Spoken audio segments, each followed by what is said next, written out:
नमस्कार, मैं हूं आमिल बेग। आप देख रहे हैं सिटी बुलेटिन न्यूज़। पेश हैं आज के प्रमुख समाचार। प्रधानमंत्री नरेंद्र मोदी आगामी 30 दिसंबर को मर्यादा पुरुषोत्तम श्री राम इंटरनेशनल एयरपोर्ट का लोकार्पण करने अयोध्या आ सकते हैं। अयोध्या विधायक वेद प्रकाश गुप्ता ने इस बात की संभावना जताते हुए कहा कि 30 दिसंबर को दिल्ली से अयोध्या पहली फ्लाइट आएगी। उन्होंने कहा कि उसी दिन अयोध्या रेलवे स्टेशन का भी लोकार्पण होना है। वहीं प्रधानमंत्री की एसपीजी भी गुरुवार को अयोध्या पहुंच गई है। एसपीजी ने प्रधानमंत्री के आवागमन के रास्ते के साथ साथ एयरपोर्ट, रेलवे स्टेशन और राम मंदिर परिसर आदि का निरीक्षण भी किया है। संबंधित अधिकारियों का कहना है कि अभी कोई उनके पास सूचना नहीं है, लेकिन वह तैयारी पूरी कर रहे हैं। जिलाधिकारी नीतीश कुमार ने आज यह जानकारी साझा करते हुए बताया कि अब दिल्ली से अयोध्या के लिए फ्लाइट जल्द मिलेगी। दिल्ली अयोध्या की पहली उद्घाटन फ्लाइट 30 दिसंबर को आएगी। श्री राम अंतर्राष्ट्रीय एयरपोर्ट से इंडिगो की पहली उड़ान भरी जाएगी। 11:55 पर दिल्ली से अयोध्या के लिए फ्लाइट मिलेगी और 11:55 पर जो फ्लाइट आएगी 1:15 पर अयोध्या वो पहुंचेगी। के लिए प्रतिदिन फ्लाइट चलेगी।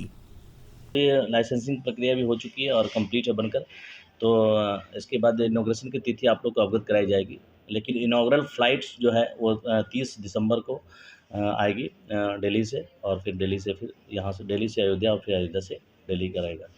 और उसके बाद कमर्शियल फ्लाइट्स 6 तारीख से 6 जनवरी से स्टार्ट होगी। कहाँ से कहाँ तक स्टार्ट? दिल्ली से अयोध्या और अयोध्या से दिल्ली। सर 25 दिसंबर को पीएम मोदी जी उद्घाटन नहीं, ऐसा अभी कोई डेट नहीं आया। जब डेट फाइनल आएगा तो मैं आप लोगों को सबको अवगत कराऊंगा। अंतर्राष्ट्रीय उड़ानों के लिए भी तैयारियां शुरू हो गई। मैंने बताया कि उड़ानों के लिए जो तैयारियां होगी उसका डेट भी आ गया है, और 30 दिसंबर को इनॉग्रल फ्लाइट्स आएगी जो दिल्ली से अयोध्या आएगी और अयोध्या से फिर वापस दिल्ली जाएगी। और कमर्शियल फ्लाइट 6 जनवरी से स्टार्ट होगी। नहीं, इंटरनेशनल फ्लाइटों के लिए भी भूमि अधिग्रहण का काम पूरा होगा, बाउंड्री वॉल का काम होगा। हाँ, इसके लिए जो हम लोग को जो फेज़ 1, 2, 3 के लिए 821 एकड़ लैंड रिक्वायर्ड था, और हम लोगों ने फेज़ 1 के लिए लैंड पहले ही दे दिया है, और फेज़ 2 और 3 की जो लैंड फाइनल हो गया है उसका हम लोग पोजीशन दे रहे हैं, और 100% लैंड एक्वायर हो चुका है। प्राण प्रतिष्ठा को लेकर के जो तैयारी निश्चित रूप से जैसी जानकारी मुझको है, माननीय यशस्वी प्रधानमंत्री नरेंद्र भाई मोदी जी 30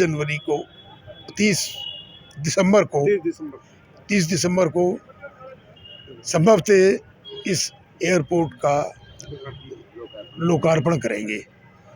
तो ये बहुत महत्वपूर्ण है। अयोध्या के एयरपोर्ट, अयोध्या का रेलवे स्टेशन जो अपने आप में इस देश के अंदर सबसे सुंदर स्टेशन कहा जाएगा, उसका भी लोकार्पण होगा। और भी बहुत सारी योजनाएं जो चल रही हैं अयोध्या के अंदर, उनका भी लोकार्पण होने वाला है। निश्चित रूप से हम सब लोग सौभाग्यशाली हैं। आज अयोध्या विश्वस्तरीय नगरी बन रही है, और माननीय प्रधानमंत्री नरेंद्र भाई मोदी जी और माननीय मुख्यमंत्री योगी आदित्यनाथ जी के नेतृत्व में आज अयोध्या अपनी सांस्कृतिक और धार्मिक पहचान के साथ साथ पर्यटन के उद्योग के रूप में भी इसको डेवलप करने का काम किया जा रहा है। निश्चित रूप से इसके माध्यम से इस क्षेत्र की आर्थिक प्रगति भी होगी, और यहाँ के निवासियों को, अयोध्या वासियों को, पूज्य संत महंतों को, सबको उसका लाभ मिलेगा। शासनादेश के बाद भी वेतन भुगतान न होने को लेकर शुक्रवार को तदर्थ शिक्षकों ने जिला विद्यालय निरीक्षक कार्यालय पर अनिश्चितकालीन धरना शुरू कर दिया। उत्तर प्रदेश माध्यमिक तदर्थ शिक्षक संघर्ष समिति के बैनर तले धरने के माध्यम से कहा गया कि शासन द्वारा 10 दिसंबर तक वेतन भुगतान आदेश का पालन नहीं किया जा रहा है। जिलाध्यक्ष सुशील कुमार शुक्ला ने कहा कि यदि वेतन भुगतान नहीं किया जाता है तो जिला विद्यालय निरीक्षक कार्यालय पर तालाबंदी की जाएगी। जिला मंत्री यशबीर सिंह ने भी धरने को संबोधित किया। धरने में चंद्रशेखर सिंह, आलोक तिवारी, राकेश पांडे, राजकुमार पांडे, सुनील कुमार सिंह, अंजनी पांडे, राधेश्याम वर्मा, मनोज कुमार समेत तमाम तदर्थ शिक्षक मौजूद रहे। आज हमारे सभी तदर्थ शिक्षक साथी हम लोग इसलिए इकट्ठा हुए हैं कि हमारा 14 माह का रुका हुआ वेतन, जिसका शासनादेश भी भुगतान करने के लिए हुआ है 9/11/2023 को, अब आज 1 महीने बीतने के बाद भी वेतन भुगतान में लापरवाही की जा रही है। जब मेरा वेतन भुगतान जब तक नहीं हो जाता है तब तक हम लोग अपना विरोध प्रदर्शन करते रहेंगे। वेतन भुगतान की ही बात है, वेतन भुगतान हो जाने पर हम लोग अपना जो है विरोध प्रदर्शन समाप्त कर देंगे। सितंबर 2022 से वेतन नहीं मिला है। शासनादेश 9/11/2023 को निर्गत हुआ है। उसके अनुपालन में 9/12/2023 दिसंबर तक मेरा वेतन भुगतान हो जाना चाहिए था।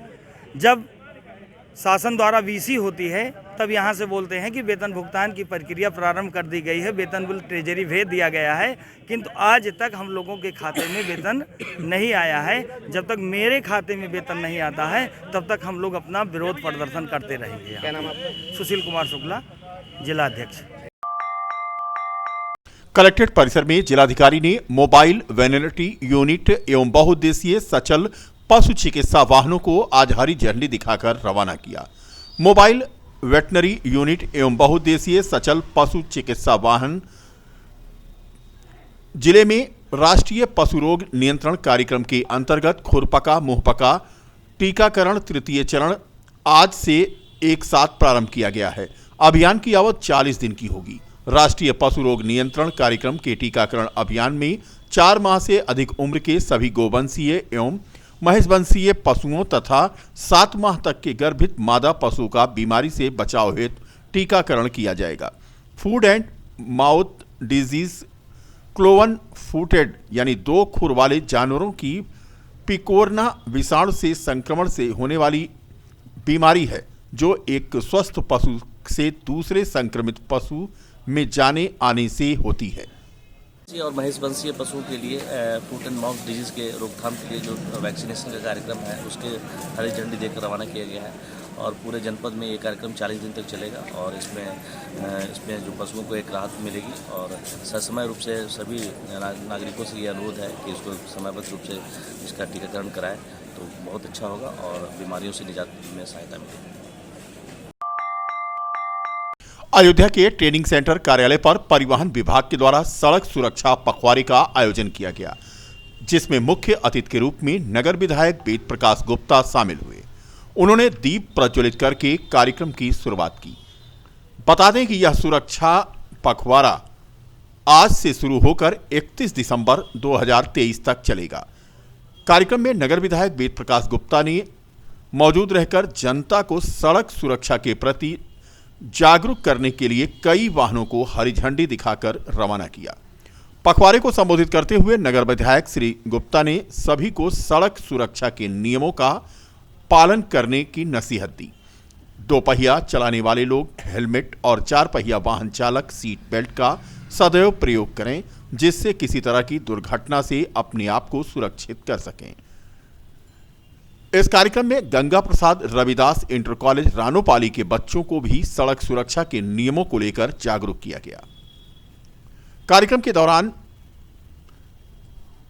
आरटीओ रितु सिंह, आरटीओ प्रवर्तन, एआरटीओ प्रशासन आरपी सिंह, बेसिक शिक्षा अधिकारी संतोष कुमार राय, पीडब्ल्यूडी के एई राहुल राय, एआरटीओ प्रवर्तन प्रवीण कुमार, आरआई प्रेम प्रकाश और सीओ बीकापुर डॉक्टर राजेश तिवारी शामिल हुए। बता दें कि आज से सड़क सुरक्षा पखवाड़ा शुरू हुआ है, जो 31 दिसंबर तक चलेगा। 31 दिसंबर तक विविध कार्यक्रमों का भी आयोजन होना है। आज हम लोग सौभाग्यशाली हैं कि परिवहन विभाग और अन्य सभी स्टेक होल्डर विभागों के साथ आज सड़क सुरक्षा पखवाड़े का इनॉग्रेशन जो है उद्घाटन वो माननीय विधायक जी के कर कमलों द्वारा हुआ है। और इस अवसर पर मैं सभी लोगों को ये अपील करती हूँ कि सड़क दुर्घटनाएं रोकने के लिए वे अपने हर संभव प्रयास करें, क्योंकि ईच वन टीच वन कहते हैं, उसी तरह से हमारा प्रयास है कि हर हमारे जो सुनने वाले बच्चे हैं, जो जनता है, वो दूसरों को भी ये संदेश दें कि सड़क पर गाड़ी चलाते समय खुद भी सुरक्षित रहें, औरों की भी सुरक्षा का ध्यान रखें, हेलमेट सीट बेल्ट पहन कर रखें जैसा भी गाड़ी चला रहे हैं, और पीछे बैठने वाले लोग भी हेलमेट और सीट बेल्ट का प्रयोग ज़रूर करें। साथ ही जो बड़ी व्यावसायिक वाहन हैं उनको विशेष ध्यान रखना है कि कभी भी नशे की हालत में गाड़ी ना चलाएं। अगर गाड़ी ख़राब हो जाती है तो पर्याप्त व्यवस्था करें कि वे दूर से ही गाड़ियों को पता चल जाए पीछे से आने वाली कि यहाँ पर एक गाड़ी खड़ी है ख़राब हालत में, और उसके लिए लाल रंग का कोई कपड़ा या ईंटें पत्थर कुछ इस तरह का लगाएं जिससे कि लोग सावधान हो जाएं पीछे से, क्योंकि बहुत सारी दुर्घटनाएं इन कारणों से होती हैं। रेट्रो रिफ्लेक्टिव टेप का प्रयोग ज़रूर करें। साथ ही ये बताना चाहूँगी कि बहुत सारे सेमिनार्स, जागरूकता कार्यक्रम आयोजित किए जाएंगे इस बीच, और चेकिंग कर प्रभावी प्रवर्तन कार्यवाही भी की जाएगी, यानी कि इमरजेंसी केयर, एजुकेशन, एनफोर्समेंट, ये सब एक साथ चलेंगे, और एजुकेशन, सभी सब चीज़ें एक साथ चलेंगी, तभी हमारी सड़क सुरक्षा का जो मुहिम है वो सफल हो पाएगी, और हमारे जो शासन और प्रशासन का जो मंशा है उसको हम पूरा करके सड़क दुर्घटनाओं में कमी लाएंगे। हमारा लक्ष्य है कि 50% तक की कमी हम सड़क दुर्घटनाओं की संख्या में लाएं, जो कि जन सहभागिता के बगैर संभव नहीं है। इसलिए जन जन से पुनः यही अनुरोध है कि नियमों का पालन करें, यातायात नियमों का पालन करें और सुरक्षित रहें। बीकापुर विकासखंड में ब्लॉक स्तरीय सांसद खेल प्रतियोगिता में पहले दिन खो खो, कबड्डी, दौड़, वॉलीबॉल आदि खेलों में ब्लॉक क्षेत्र की सैकड़ों प्रतिभावान खिलाड़ियों ने जोरदार प्रदर्शन किया। इससे पहले सांसद खेल प्रतियोगिता 2023-24 का शुभारंभ करते हुए ब्लॉक प्रमुख दिनेश वर्मा तथा नगर पंचायत अध्यक्ष बीकापुर राकेश पांडे राणा ने मां सरस्वती की प्रतिमा पर दीप प्रज्वलित कर कार्यक्रमों की शुरुआत की। कार्यक्रम का संचालक समिति के सचिव मुकुल आनंद ने किया। कार्यक्रम के उद्घाटन समारोह में परिषदीय विद्यालयों में अध्ययनरत छात्र एवं छात्राओं ने मनमोहक सांस्कृतिक प्रस्तुतियां दी। आयोजन समिति के अध्यक्ष रमाकांत द्विवेदी ने बताया कि पहले दिन के कार्यक्रम को संचालित करने की जिम्मेदारी आयोजन समिति के पदाधिकारियों को सौंपी गई है। खेल अध्यापक हरि किशन निषाद ने बताया कि पहले दिन वॉलीबॉल खेलों में बालक वर्ग में 20 टीम तथा कबड्डी में बालक वर्ग की 40 टीम तथा बालिका वर्ग की 8 टीम, खो खो में बालक और बालिकाओं की 28 टीम प्रतिभाग कर रही हैं। उन्होंने यह भी बताया कि दौड़ में करीब 200 स्थानीय खिलाड़ियों ने प्रतिभा का प्रदर्शन किया है। कार्यक्रम में मुख्य रूप से भारतीय जनता पार्टी के नेता वीरेंद्र सिंह, इंजीनियर शिवम सिंह, भारतीय जनता युवा मोर्चा के जिलाध्यक्ष सुनील मिश्रा, भरत जी श्रीवास्तव, विनय पांडे, अंकित गुप्ता, विश्वनाथ सिंह, अनिल उपाध्याय आदि मौजूद रहे। बड़े हर्ष के साथ आपको मैं सूचित कर रहा हूं कि हर वर्ष की बात इस वर्ष भी सांसद खेल प्रतियोगिता का आयोजन विकासखंड बीकापुर में चल रहा है। 2 दिवसीय कार्यक्रम संचालित होना है। इसमें जो ग्रामीण अंचल की प्रतिभाएं हैं उनको खेलने के लिए, उनको मंच देने के लिए माननीय सांसद महोदय का बहुत बहुत धन्यवाद ज्ञापित करते हैं आपके माध्यम से कि उनकी जो एक पहल है कि गाँव की जो प्रतिभाएँ हैं उनको मंच मिले, गाँव के जो फूल हैं उनको उनका उपवन मिले, उनको उनका बन मिले। इसी खूबसूरती को सहेजते हुए यह आयोजन हर वर्ष की बात इस वर्ष भी सफल हो, इन्हीं शुभकामनाओं के साथ पुनः बहुत बहुत धन्यवाद, बहुत बहुत आभार। मेरा नाम निधि पाठक है। मैंने कबड्डी और खो खो में पार्टिसिपेट किया था। जैसा कि हम लोगों ने बहुत प्रैक्टिस की बट लास्ट में हार गए, लेकिन इससे हम लोग को बहुत जानकारी मिली। थैंक यू सांसद जी। शुक्रवार को विकासखंड बीकापुर में विकसित भारत संकल्प यात्रा कार्यक्रम का आयोजन ग्राम पंचायत माझा सोनोरा तथा बैती कला में संपन्न हुआ। कार्यक्रम में ग्रामीणों की समस्या से रूबरू होते हुए जरूरी दिशा निर्देश दिए गए तथा प्रधानमंत्री आवास योजना के लाभार्थियों को चाबी सौंपी गई। कार्यक्रम में मुख्य अतिथि के रूप में भारतीय जनता पार्टी के जिला उपाध्यक्ष राम मोहन भारती तथा विशिष्ट अतिथि फयाराम वर्मा तथा जिला पंचायत सदस्य सुनील राजपूत मौजूद थे। उन्होंने अपने संबोधन में सरकार द्वारा ग्रामीणों के लिए चलाई जा रही विभिन्न कल्याणकारी योजनाओं की जानकारी दी। दोनों ग्राम पंचायतों में कार्यक्रम की अध्यक्षता प्रधानगण श्रवण शर्मा तथा अनिल राजपूत द्वारा की गई। कार्यक्रम का संचालन सहायक विकास अधिकारी बद्रीनाथ पांडे द्वारा किया गया। कार्यक्रम में मुख्य रूप से यास्मीन बानो सचिव तथा सहायक विकास अधिकारी उमानाथ वर्मा, पूर्ति निरीक्षक विनोद यादव मौजूद रहे। कार्यक्रम के दौरान बाल एवं पुष्टाहार विभाग द्वारा गर्भवती महिलाओं की गोद भराई का कार्यक्रम जहां किया गया, वहीं अतिथियों द्वारा उन्हें सम्मानित भी किया गया। विकसित भारत यात्रा इस देश के यशस्वी प्रधानमंत्री माननीय नरेंद्र मोदी के सुझाव पर केंद्र एवं प्रदेश सरकार के द्वारा संचालित सभी योजनाओं को गांव गरीब खलिहान तक पहुंचाने के लिए निकाली गई है। और इस यात्रा का मुख्य उद्देश्य कि सरकार द्वारा संचालित सभी योजनाओं को उनके ओरिजिनल जो लाभार्थी है उन तक पहुंचाने का संकल्प लेकर के यह यात्रा निकाली गई है।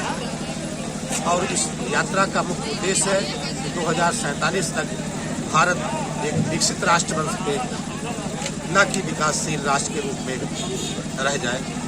यही संकल्प के साथ ये यात्रा हर गांव तक, हर व्यक्ति तक पहुंचाने के लिए प्रारंभ की गई है। आज बैती ग्राम सभा में हम लोग हमारा संकल्प विकसित भारत की जो यात्रा है वो लेके यहाँ पहुँचे, जहाँ ग्रामवासियों का खूब